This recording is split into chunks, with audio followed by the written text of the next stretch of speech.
Alright, here we go. I'm in a location you guys haven't seen before. This is my vibe corner in my bedroom. And I often turn on these lights when I'm stressed and need to feel better. And I'm going through it as always, like this whole year. But this is the last video for 2020. I've been watching YouTube today and seeing everybody post their bye 2020, peace out 2020 videos. And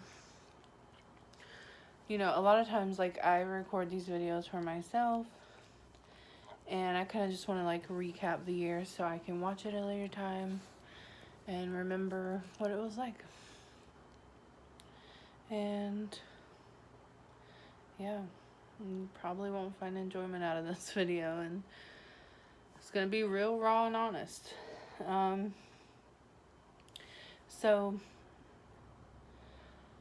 this year, 2020, I feel like so many of us thought last year that coming into 2020, like the digits itself, it was gonna be like an amazing year, but just because it was like 2020, like who, like if you hear the year 2020, like you think, awesome, oh my gosh, my hair is driving me crazy, but I'm not gonna care.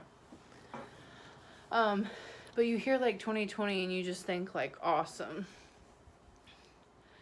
And then in January we hear about this virus and people are saying it's the flu, it's not here, and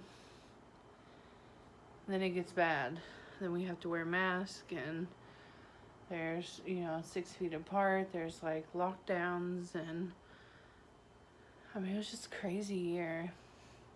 On top of that, Black Lives Matter movement, which I'm so thankful happened because I feel like it was way overdue time that police brutality got brought up. Like, I really truly feel that. And to be honest, like, I never considered myself racist at all, but I learned a lot this year through these movements, through this pandemic, about myself, about my family.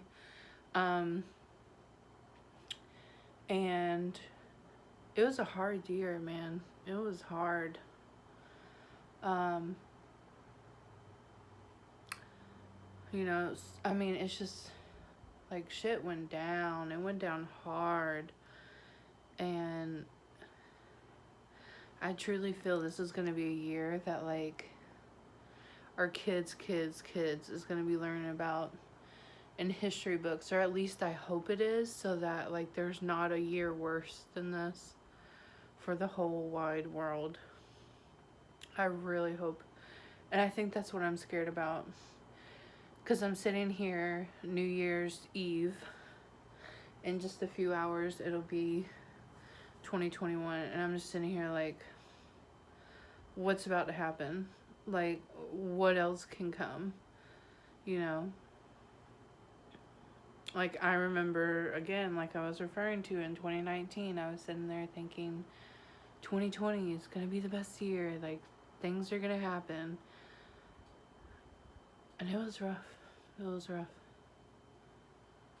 And I think anyone who had mental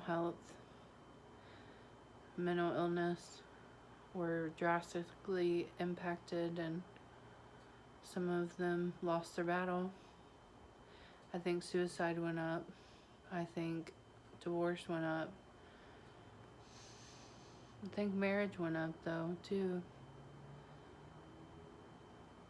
Obviously, death, just in general, went up.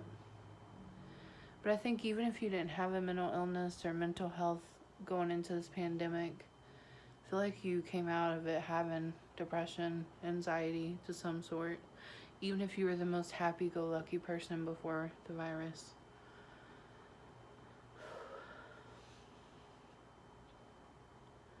It's like, just when I think back about this year, it's just, it almost feels like it's like PTSD of like everything that happened. And the scary part is we don't know if it's getting better. We don't, because we just don't. Like, when are we ever going to be able to not wear a mask again? Or when am I going to be able to just literally just, I used to hate the movies. I want to go to the movies again, and I want to go out to eat. And my husband and I both were lucky to be able to work from home during the pandemic. So we've been stuck together like the whole entire year, pretty much. We don't go out to restaurants. We barely go out to grocery stores. We get a lot of delivery, or we do pickup. And Claire, people don't want to hear you licking me. Claire, no. And so, you know, we quarantine. Like, we've taken it serious from the beginning. When we have went over to my family's house, or we were around family, we had masks on, and we even got face shields at one point. And thank God we haven't tested positive for it. I asked Michael the other day, I was like, do you think that we got COVID and we didn't know? And he goes, no, I don't think so. So we both don't think, you know, that we've had it. My mom, my dad, and my papa and mama, both, or I guess all four, tested positive. I had other family members that were around people that tested positive, but they didn't, thank God. Yeah, so if you know me, you know my story. Like, if you know or watch my videos, you know that I struggle medically, and my year started off again normal, and then, you know, we hear about this virus, and I'm still going to the doctors. I have to see doctors every few months, and I have like 4 or 5 different specialists and doctors I have to go see. And when I was younger, I had ear infections all the time. I had 3 ear surgeries where I had tubes put in. 1 fell out, 1 had to be surgically removed. Blew a hole through my eardrum. And every time I went to the, like, I was getting really bad ear infections for the last several years, and every time I'd go to a doctor, they'd look at my ear and they'd be like, you really need to go to the, like, ENT, ears, nose, throat specialist. I'm like, dude, like, I see so many doctors, like, I don't want to see any other specialist. And I had got a really bad lump on the back of my ear, like around this area. I don't know if you can tell where I'm pointing. And I had a referral for the ears, nose, throat specialist. Claire, no. I think I'm getting my story mixed up. No, it was. Again, it's been a crazy year. Feels like it's been 10 years in 1 year. And anyway, so this was in March, April, May, I think, time frame, earlier in the year. So I called the ENT. I'm like, I don't really want to go to you guys, but I think I need to. And I get in there, and that thing that everybody's been seeing in my ear, the doctor's been telling me, you need to go. I don't know the technical term for it, but it means like ear pearls. Like, I have, it's either skin or fatty tissue on my eardrums. And I was told that if it grows, I could go deaf one day. You know, when you think about life, and people have asked, like, people ask questions, would you rather be this or that? And people would say, would you rather be deaf or blind? I would always say deaf, because I've always had a hard time with my ears.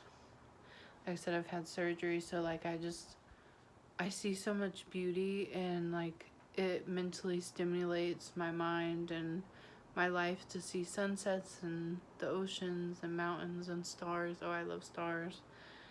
And I just couldn't ever imagine losing my sight. And so I'm told that I have ear pearls that need to be monitored every 3 months because he doesn't know if it's fat or skin. If it's skin and it grows again, I could go deaf. And I go, well, I'm having these headaches and this lump on my, back of my head and near my ear. And he's like, you need to see a neurologist. And he tells me, you probably have this thing with your brain. I'm like, what?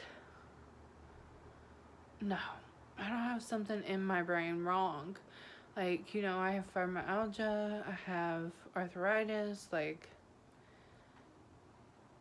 I have so many other issues, like a very bad back, herniating, bulging discs, like sciatica, like, there's so much wrong with my body, I'm just always in pain. It's like, but I know there's not anything wrong with my brain. And I think I couldn't comprehend it because I thought, like, pain you can put up with for the most part. It's not like a deadly disease, but like chronic pain, it's rough. It's really rough to always be in pain.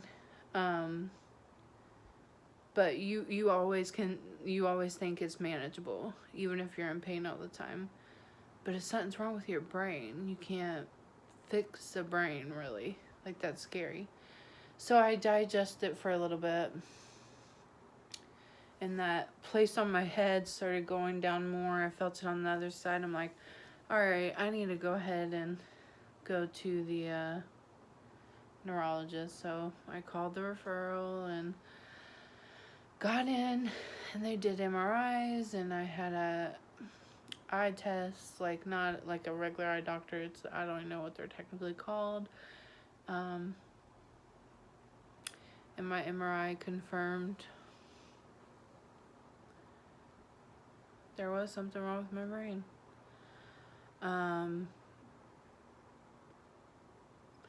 There's some white spots on it that, like, people who are way older than me normally have. That could have been MS. I guess we still don't know. And I was told IIH, idiopathic intracranial hypertension, which means that my cervical fluid in my spine increases and pushes down on my pituitary gland, which could, guess what, make me blind. This all happened within a month apart. So being told that you may go deaf or blind one day, already dealing with infertility and chronic pain, fibromyalgia. Claire, stop.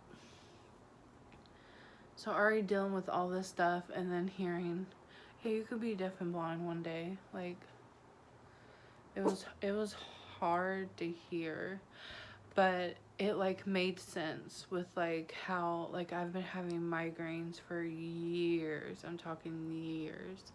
So it finally was nice to know there was a diagnosis for what I was going through. And I always used to write my pain off as, oh, it's just my chronic pain condition. It's my back. It's fibromyalgia, whatever. And then come to find out, no, it wasn't. Like, that was really, like, shocking. But again, it was nice to know that, now it had a name. I was told that I'm going to have to be on medicine the rest of my life. That there's not really a reason that this happens. I truly think it has something to do with my bad wreck that I got in 2014 that messed my back up, because if I bend my back certain ways, it, like, increases my fluid, and I can feel where, like, my head's just shocking, and it makes your head feel like it's gonna, like it's just, like, inflating and gonna explode. About a year or two ago, I went and had my eyes checked, and during the test, I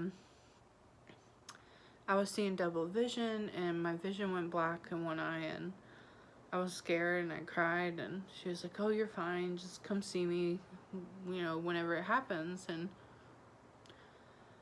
she didn't show any concern though, and I feel like, dang, we could have like caught this a lot sooner, but that eye doctor, you know, regular eye doctor, didn't do her job.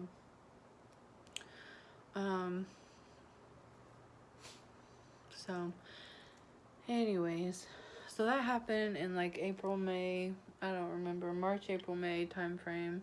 I turned 28 this year, March 26th, and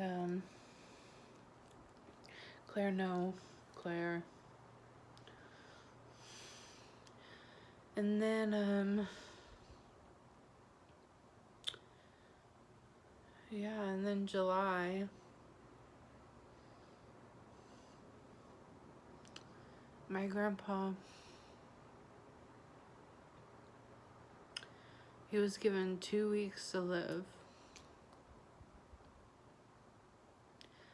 Before this year, I hadn't lost any grandparents at all. I had my mom's mom and dad, my dad's dad and mom. I even had my dad's mom alive. And family is so important to me. They're literally the pillars and strength and support of my life. And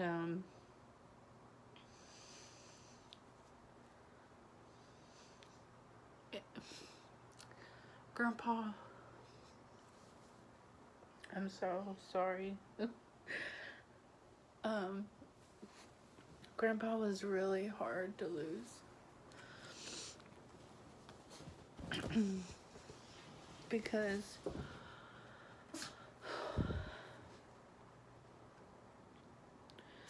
my grandpa was just always like a, oh my god, I look like crap. But my grandpa was always like a refuge for me. When I was younger and I lived in Kentucky and he lived here, I would call him as a kid when I was upset, and as like a troubled teen, I would go to his house and be like, don't tell my mom and dad I'm here, and I'm sure they did. But you know, my grandpa had dementia and he really suffered going out. My family will say he didn't suffer, but he did. And 5 years ago when he got dementia, I had him write down, I love you, Grandpa, and I saved it. And I got it tattooed. And I was able to show him before he passed. I don't know if he knew, but when I go to comfort myself, I go like this. I used to do it in therapy, and I realized that it was a way I comfort myself, is kind of to hug myself, and so I got it right where I hug myself. So it's like touching Grandpa. Like, you know, he's like my comfort now forever.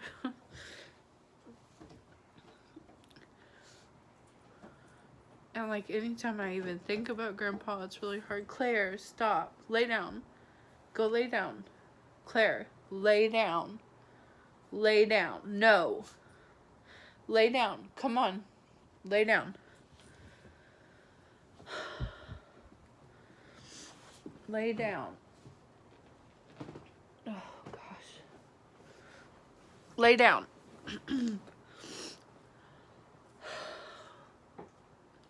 No, Claire.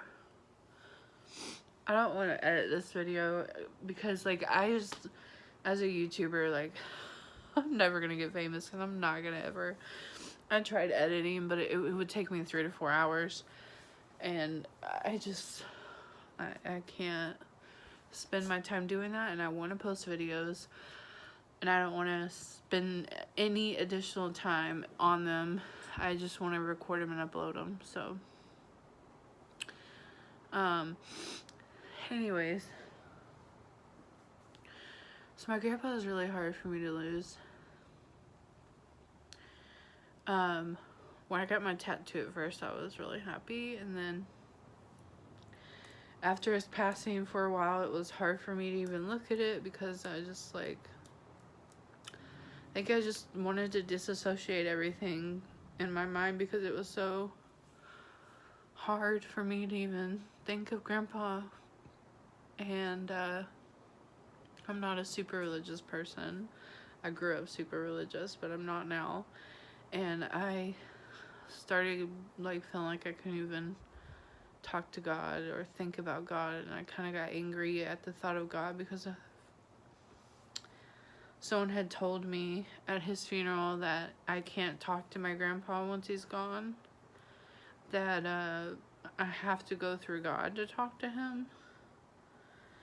And that really like bothered me. Like, I think like a regular Christian who talks to God all the time would be fine with it, but not me. I'm like, see, because I consider myself somewhat of like a spiritual hippie. Like, I don't like that term anymore. I'm trying to come up with a better word for my spirituality with my crystals and my positivity and affirmations and being an empath and everything like that. But I haven't found a good word yet. Anyways, and so I don't remember what I was saying. Oh, yeah, so like when she said that, it really bothered me, and for months and months it was really hard. It just made me angry. And then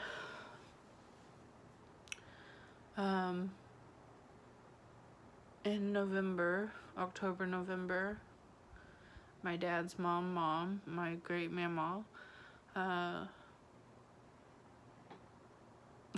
just laughing at my dog. Oh my god. Now she's just sitting directly across from me on my bed and just like fully watching me, but like falling asleep. If I could turn the camera around, I'd show you, but anyways, I'm gonna put my leg up, hold on. Oh, but my great mama had a stroke, and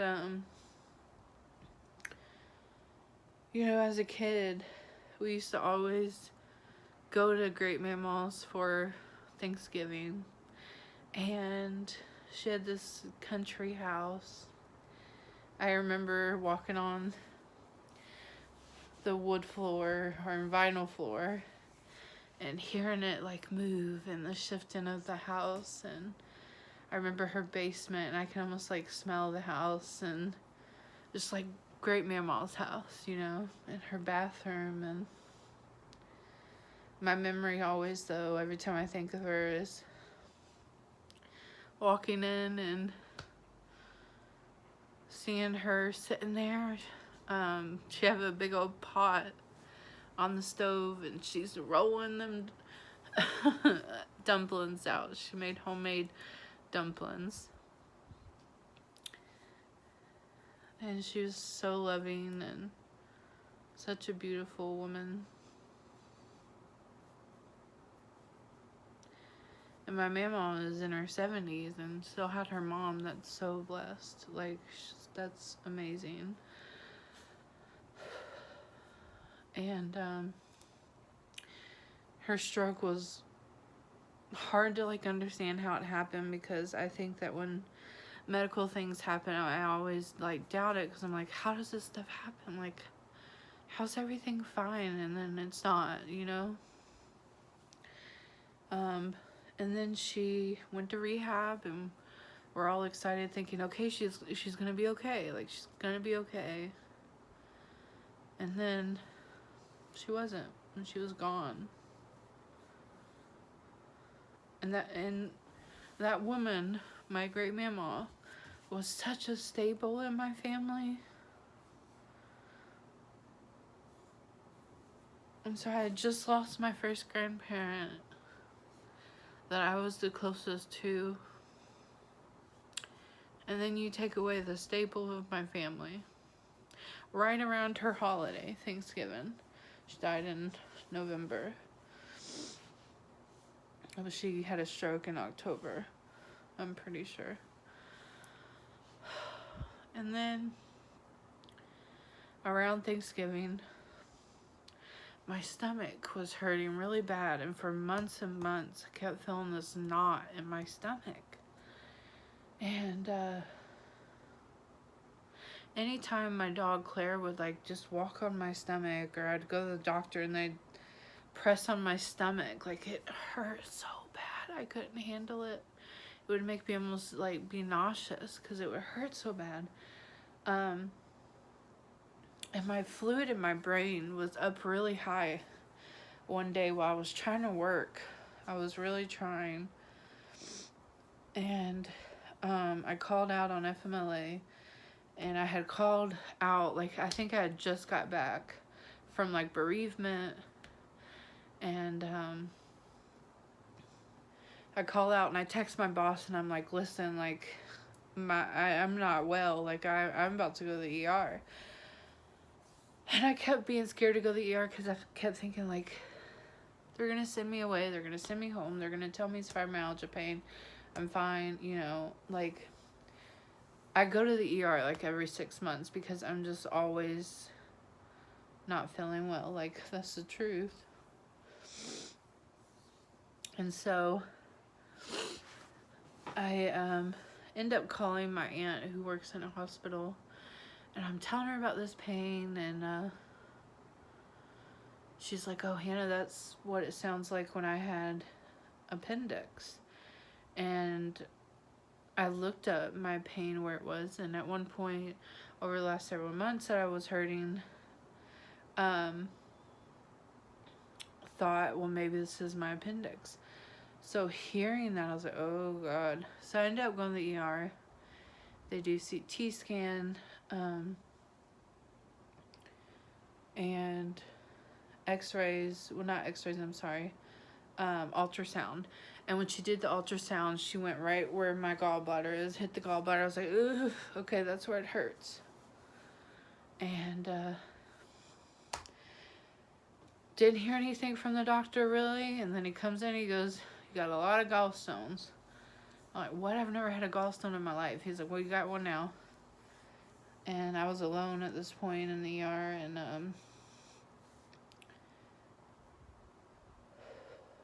it was hard. And to hear that, I don't know. And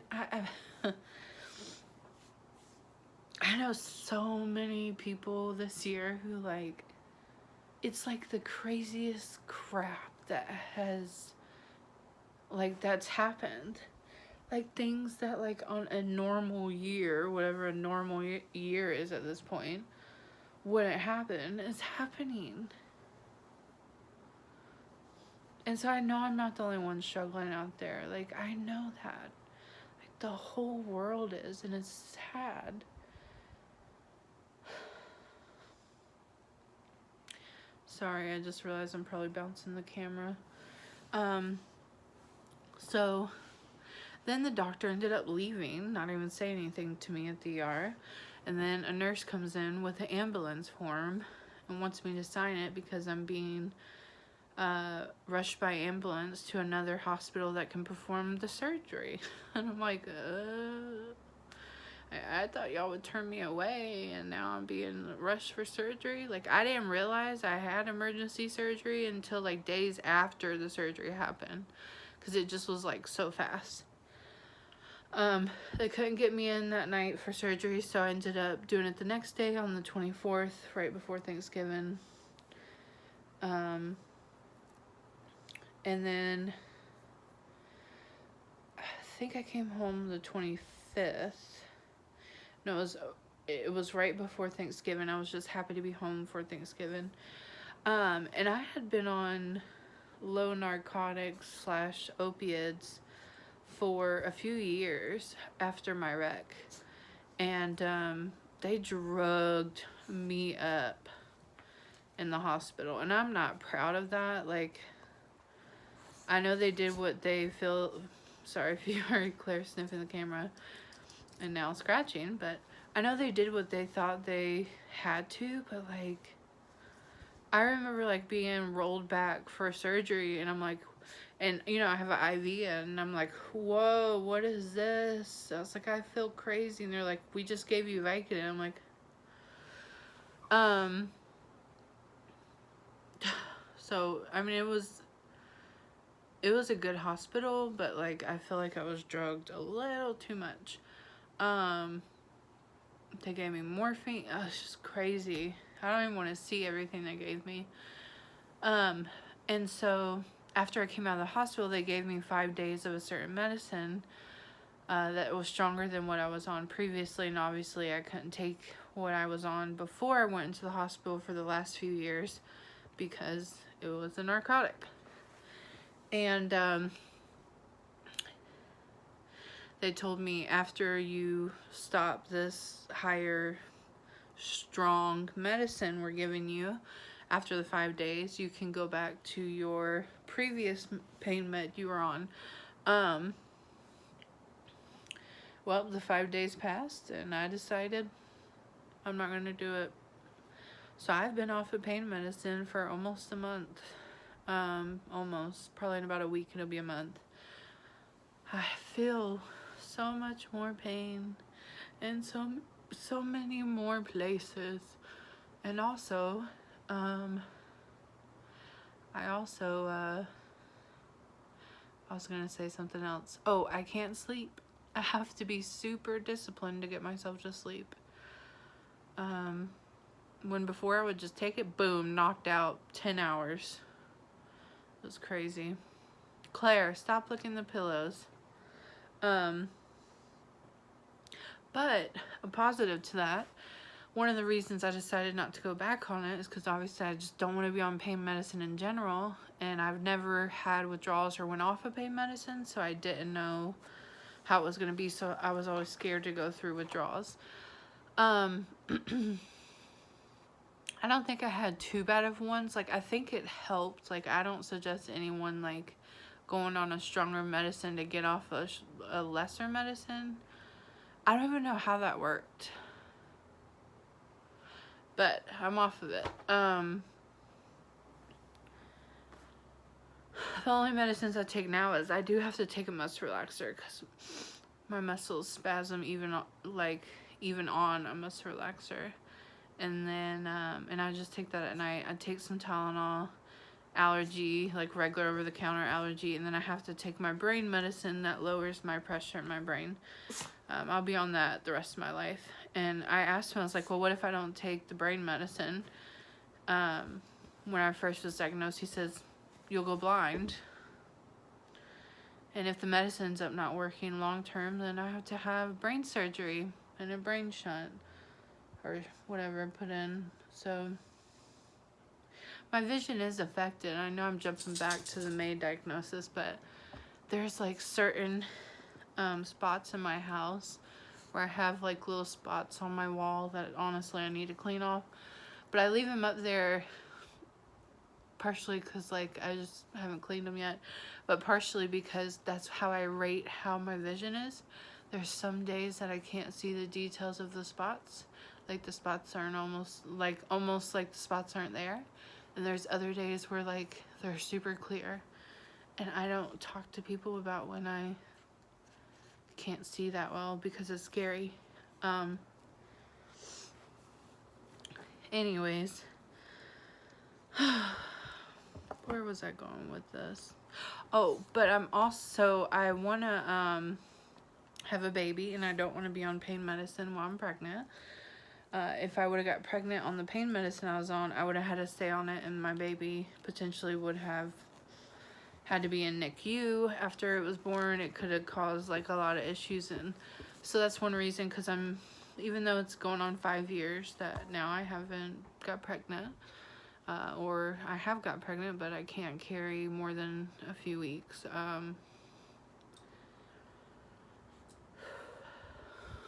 Anyways, I'm losing my train of thought. I just feel overwhelmed. But, yeah, told you this video would be ugly.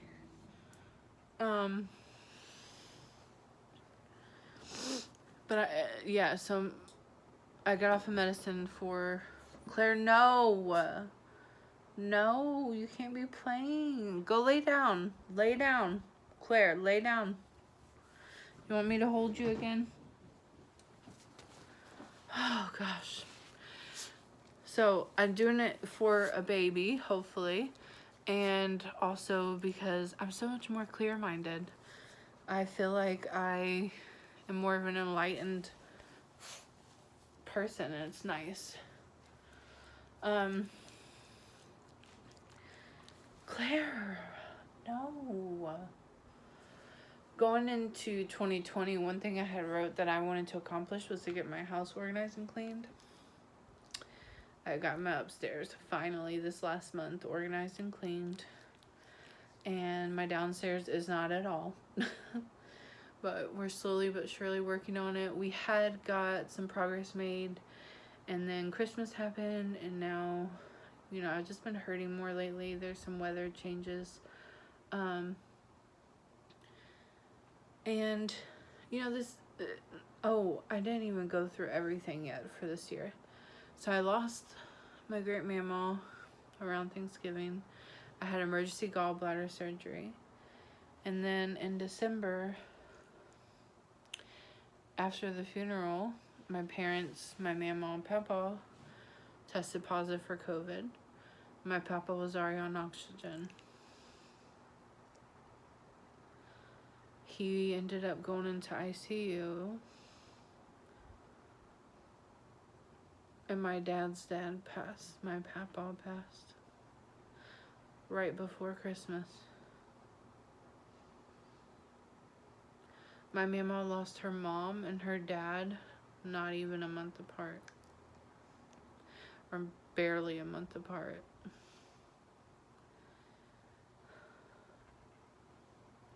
And my papa knew he wasn't gonna make it out of there. It was just crazy.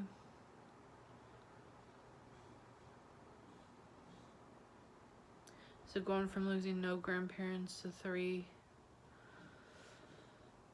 You guys, it's been a year. It's been so hard. And I feel like I'm still in shock about Papa because, like, my grandpa lived here where I am. So, like, obviously, when I talk to my mom, she doesn't show me him on the video, or I don't talk to him, or when I go over there, I don't see him anymore.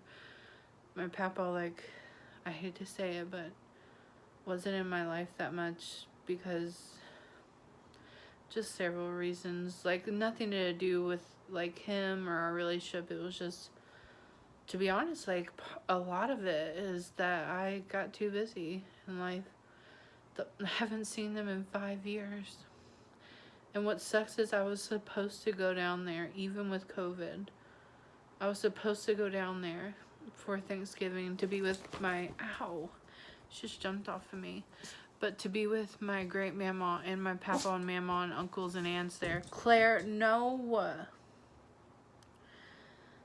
She's stressing me out. I knew I shouldn't have had you in here. But I was supposed to go and be there with him on Thanksgiving, like old times. Because I'm so sick, I don't ever have PTO. And I saved it. I saved it. I saved my PTO. I had everything set up. Come what may, I was going to get my butt there. And then all these people passed and got COVID, and it just didn't work. And it just sucks. It sucks. Man, if I could have just went and saw him. Please hug your papa and mamas and grandpas and grandmas and great grandmas and great mamas and everybody more. Love people more. Because nothing else matters but people in life. Like houses and all this crap and jobs and everything come and go, but like love of people and carrying the love of people through generations, like, is what matters.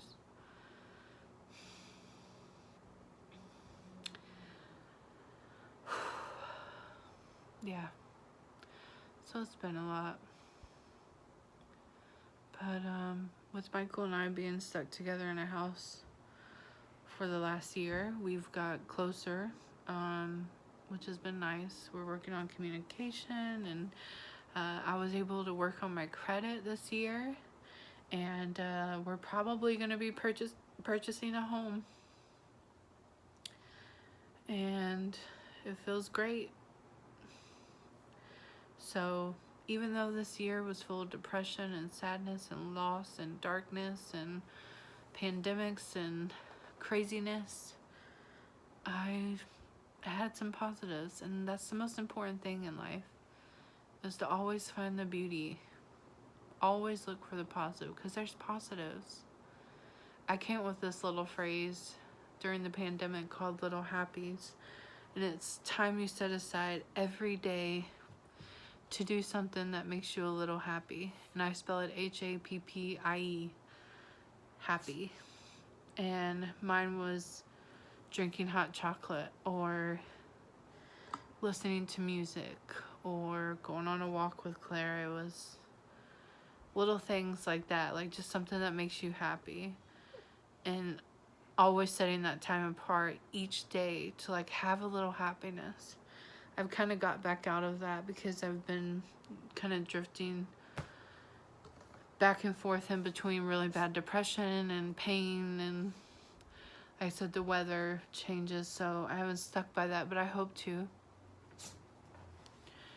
And you know, I was looking, if you have Facebook, you may know they show your memories of the last however many years you've been on Facebook.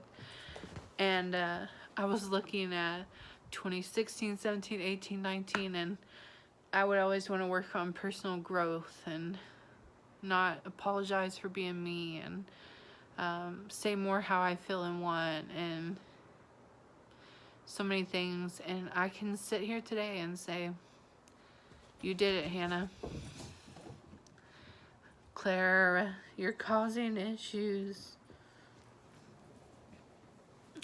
But I look back at like where I was, this shell of a person, and I'm still so insecure. But I have become stronger and better. And I'm proud that I'm a person that sees beauty and that grows. And wow, 2020 was one hell of a year. But I feel like this year, though it may cause PTSD in the future, it is always going to be a year that like, we made it. We made it through. And we were tough, even if we didn't feel like it. We beat the statistics. And I hope if you stuck through and watched this video, that you know my life isn't all crap, and I'm not a negative person, but I'm a realistic person, because what you see on social media isn't how people's lives are. The people who have houses and families, and sometimes they're not happy. That's just what they post, and people feel like they can't post emotional, sad, hard times, but do it. Do it, because you could save someone's life. Make them feel less alone, and that's why I do this. My life isn't bad, but it's hard. So many of our lives are hard, and I'm not downgrading anyone's pain or feelings. And I always hate when people say, well, there's people that have it worse than you. Yeah, and there's people that have it better. That's true. But how I feel matters. But we also need to stay humble and realize we're not alone, and that how we feel is completely valid. It is. But we can't sit there and wallow. We've got to grow and become stronger. And my mom made a point. She goes, Hannah, I think that no one else can go through things that you do in certain situations. And she said she viewed me as like a diamond that has to be, you know, edged and I remember the way she put it, but it was beautiful. And it's nice to be recognized for strength, but I'm not always strong. But the most important part is to never give up. and keep going. And future Hannah, if you're watching this, which I'm sure you are because you watch your videos. Are you conceited? No. But if you're watching this for strength, just know you don't feel strong. And sometimes it even bothers you when people say that, but down deep you know that you are a warrior. Mentally, physically, and emotionally. You got this, and we all got this. We got through 2020. We're going to make it through 2021 and 2022. And whatever come what may, we're going to be in this together and be stronger and better than ever. Never give up on you. And please, please, please love your family more. Please answer the phone for them. Please be vulnerable. And I will see you guys in the next video. Happy New Year. Here's to 2021.